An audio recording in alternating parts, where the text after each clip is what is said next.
In the last few years, car insurance prices have risen dramatically. Today, I will expose the secrets in the insurance industry and how to find the cheapest insurance deals by following these few tricks. We want to start by using a price comparison website. I personally prefer using confused.com as I can go back through the form and edit stats one thing at a time. It's also worthwhile checking the insurers that aren't on price comparison websites, the notable one being Direct Line. As we progress through the video, I'm going to attempt to recreate the order at which you'll be filling out the form on a price comparison website. I'll go through each of the important steps that you need to know and what ones are a great factor at reducing your insurance quotes. Starting with the value of your car. Try to adjust the price one by one. If you believe your Peugeot 206 to be valued at £1,000, try entering £999. Or counterintuitively, try £1,001.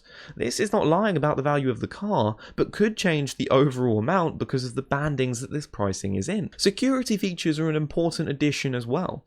Is adding a dashcam to your car making your overall policy cheaper? If not, don't bother. You can find dashcams on Amazon for about £30 to £50, and if it can save your policy by more than that, that sounds like a win to me. However, don't lie about this one, because if you don't have a dashcam in the event of a claim, this means your insurer could void your insurance and you've effectively paid loads of money for nothing. Could you benefit from additional security features, such as having a disc lock on a motorcycle or a ground anchor and chain? Alternatively, a wheel lock for your car. Some quotes will reduce when you add these security features.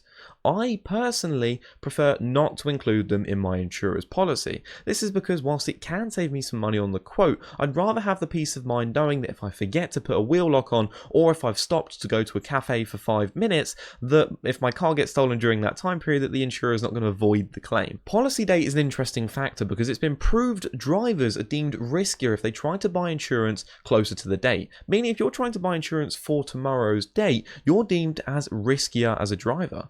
Therefore, the sweet spot is to look 3 to 4 weeks in advance. Let's say 3 weeks time. Okay, you've got a deal of £50 on your quote. Now try 3 weeks and 1 day. You might save an additional £10 just by doing this, so it's worth experimenting with as you go along. Watch out for cookies. Now, not the cookies that you give to Santa at Christmas or this guy right here, but website cookies. They'll track your comparison quotes between sessions, so it's wise to use an incognito window on your browser to stop them from doing this. You might think that comprehensive cover is always more expensive than third-party or third-party fire and theft. I'd certainly experiment with this because I've actually seen deals that are cheaper with a comprehensive cover. If there's one step you do take from this, I'd suggest running it twice just to see the pricing difference, because you might even argue that a £20 increase for comprehensive is better than third-party fire and theft. Voluntary excess. This is also a factor that can really change the overall quote for your insurance policy.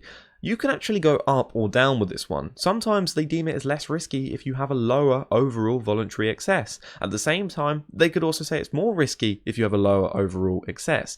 Just make sure that whatever excess that you do put, that you have the funds ready available in an easy access savings account so that in the event of a claim you can actually pay out. If you don't have that money available, then you're pretty much stuffed because you're not getting your vehicle back in the event of a claim. If possible, pay annually up front to avoid the interest levied on monthly payments. As soon as you're paid every single month, transfer out the value of your monthly payment into a savings account. This means that when you come to renew in a year's time, that actually you've got the money available in the pot and you can pay up front. You'll also reap the rewards of the savings hacks because you'll really appreciate how much you can save. If your policy this year was £700 and then next year is £500, well, you've just saved £200 of cash there that you can use for whatever you'd like. Don't forget to drop one of these and let us know in the comment section down below how much you've managed to save on your insurance. Did you know that insurance quotes vary wildly between occupations? This means that your manager could be getting a cheaper insurance policy than you just because of their job title alone.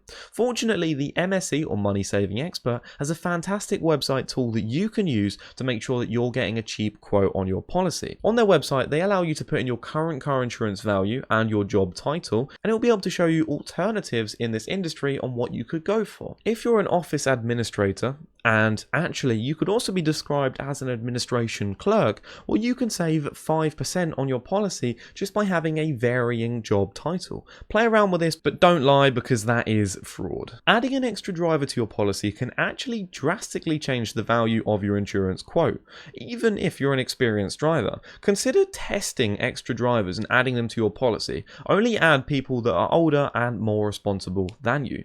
If you're a young male like myself, you might find that adding a female to the policy can drastically change the price of your quote, even if they've got a provisional license. Provisional learner drivers are seen as less risky than those that have just passed. Counterintuitively, there's actually a greater risk parking in the drive or leaving it in a garage than it is to parking on the street. This is because thieves know exactly what house to steal the keys from to get access to your valuable vehicle.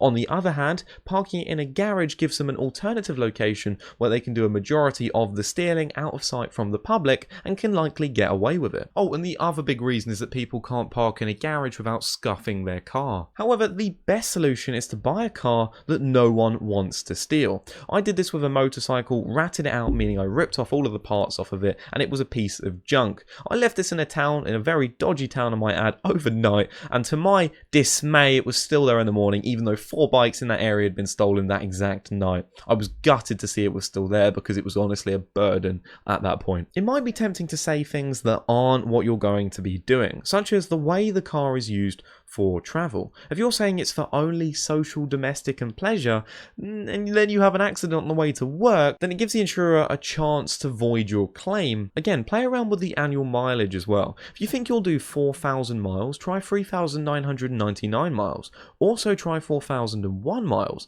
You never know, it could save a bit or it might not. I appreciate that some comparison websites will not even give you this option, but we might need this later when actually getting the quote from the insurer. Once you found the quotes, you want to use a cashback website to save even more money. There's a link in the description down below that will take you to Quidco. There's currently a £45 bonus for you if you go through their price comparison checker and then get a quote through it. You can also sign up through my link in the description down below, which will give you an additional £15 as well as the £45 once you've purchased your insurance through them. It's worthwhile for an extra 60 quid in cash. Winning. If you're a newer driver, I'd strongly consider using a black box or telematics policy. This means they track your driving habits and therefore can make more informed decision making on your insurance costs. This allows you to have a slightly lower rate whilst you build up your no claims bonus, and then hopefully in a year or two you can get rid of it because it's a piece of crap and no one wants it in their car. Consider taking an additional driving course like Pass Plus. This might not save you on your insurance figures at all, but what it might do is save you a lot in the long run by avoiding accidents. I highly suggest this if you drive a motorcycle because there's a greater risk of having an extreme accident, and if you've got a bit more common sense up here or driving ability, then it could save you in a pinch. It is absolutely vital that you do not try to hide any information from your insurer, nor you lie about it. It will only give them another reason to void your insurance in a claim. Just pay a little bit more to make sure your insurance isn't voided, because after all, what's the point of having insurance? On renewals, it's worth calling up your current insurance provider to see if they're able to match the lowest price offered by the competition on the price comparison website. It's also worth seeing if you can bundle in packages of other insurance products. If you're currently paying for home insurance and car insurance from 2 different providers, then you could speak to your car insurance provider and see how much of a bulk discount they'll give you just by getting home insurance with them as well. Could be a great way to save on 2 different policies. The real problem with insurance is that costs are rising across the board, and that means we've got less money available. If you'd like to know how to find cheap broadband deals, then click the video right here.